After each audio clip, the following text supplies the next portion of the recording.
Hey everyone, and welcome back to a brand new game review. This time I am taking a look at a game that I have recently beaten. Now, just a big warning right here. This will handle religious topics, so if you're not a fan of these, I suggest you just click off this video right now and just check out someone else's video. Y'all are still here? Alright then, your funeral. For this review, I am taking a look at Dante's Inferno. This game is an action-adventure hack-and-slash game developed by Visceral Games and published by EA. And it was released on February 10th, 2010 for the PS3, Xbox 360, and the PlayStation Portable, with this version's development being handled by Artificial Minds and Movements. This game is really loosely based off of Inferno, which is the first. I don't know how to pronounce this word, so I'm just going to pronounce it how I want to pronounce it. Canticell of Divine Comedy by the Italian poet Dante Alighieri, which began circa 1302 and ended in 1320, which was a year before Dante's death in 1321. With that miniature history lesson out of the way, there was also a DVD anime film released simultaneously with the game called Dante's Inferno, an animated epic, which also features Graham McTavish voicing Dante, which if you're familiar with Castlevania the Netflix series, you'll most likely recognize him more as Bram Stoker's Prince of Darkness, Vlad Tepes, or Dracula. The game follows Dante, imagined this time as a Templar knight from the Crusade, who, guided by the spear of the poet Virgil, yes, these are actual names of actual people centuries ago. Makes you wonder what really inspired Capcom to make the DMC franchise. Anyways, being guided by Virgil, Dante needs to fight through the 9 circles of hell in order to rescue Beatrice from the clutches of Lucifer himself. In the game, players control as Dante from a third-person POV. His primary weapon is a scythe. Yeah, this is not the same Dante who uses the Rebellion Blade. This is not Devil May Cry, people, so... yeah, scythe, no swords. But anyways, his primary weapon is a scythe that can be used in a series of combinations of attacks and finishing moves. Many attack combinations and abilities can be unlocked in the exchange for souls, an in-game currency that is collected upon defeating enemies. Does all this sound familiar to you? Because I'm getting a strange sense of deja vu. Well, if the square for light attacks and triangle for heavy attacks don't ring a bell, as well as the music, that is because some critics actually compared this game to God of War 3, which, if you're familiar with the hack-and-slash genre of games, like me, you can easily see the similarities between the two.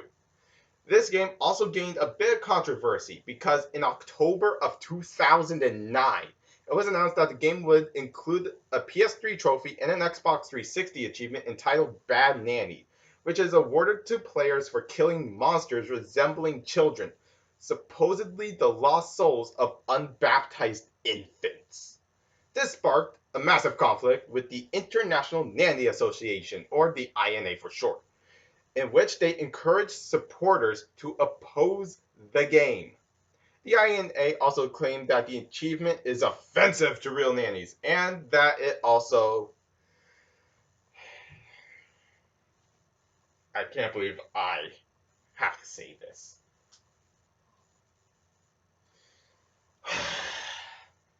Promotes real-life violence. Haven't heard that cliche in years.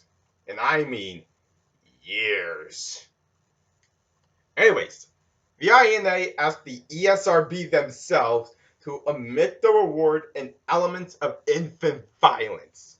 The ESRB insisted that their role is to merely label products appropriately, not to censor them.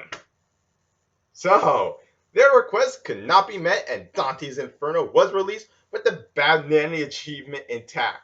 I call that a giant middle finger. Alright, with all that out of the way, time for my possible abridged storytelling of the game. Actually, to put this in simple terms, You play as Dante, whose last name isn't confirmed, so I'm guessing it's Alighieri, and you basically venture through the 9 circles of hell with a final boss fight against Lucifer, which is also revealed that Dante died during the opening scene in with his beloved Beatrice's soul awaiting in paradise. Dante rips off the tapestry from his chest, and as it dissolves, a snake then forms and slithers away, with Lucifer laughter echoing as to be continued shows, and the game cuts to black and the credits roll. Yeah, guess what? Newsflash, this game doesn't get a sequel, nor will it ever. Though, since the game did end on a cliffhanger with Dante reaching Mount Purgatory, it was widely speculated by many that a sequel based on the second poem in the Divine Comedy, that being Purgatorio, would enter production. Well, despite this, it was announced that Visceral had no plans for a sequel at all. And in November of 2011, though, Joshua Rubin announced that he had been hired as a writer for a video game sequel that was heavily hinted to be a sequel to Dante's Inferno. However, as of 2020, no further information of any kind regarding a sequel to Dante's Inferno has been forthcoming, and Visceral Games was unfortunately closed in October of 2017, which was a damn shame, because this is what I consider a pretty damn good hack and slash video game based off of a 14th century Italian man's poem. So, how's the gameplay to Dante's Inferno? Well, if you're familiar with the God of War games, then getting into Dante's Inferno shouldn't be that hard to get into. Hell, no pun intended there. Dante's signature weapon, which is Death's Scythe, has similar properties to Kratos' Blades of Exile from God of War 3, with the scythe also having the ability to extend and being able to swing like it's a damn rope. Of course, in hack and slash tradition, there are QTEs.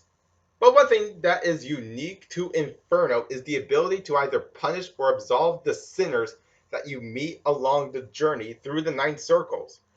Though if you choose absolve, you enter a minigame where if you get more sins absolved, the more souls you earn, which in return you can upgrade Dante more, like his health and magic bar. Though once you manage to find all 3 Beatrice stones, yes, that's what they're called, you don't have to do the Absolve Sins minigame. So, to me, the gameplay to Dante's Inferno is honestly pretty good if you're looking for a 3D hack and slash game to satisfy that itch you have. So overall, is Dante's Inferno a good game? Yeah, I'd say it definitely is.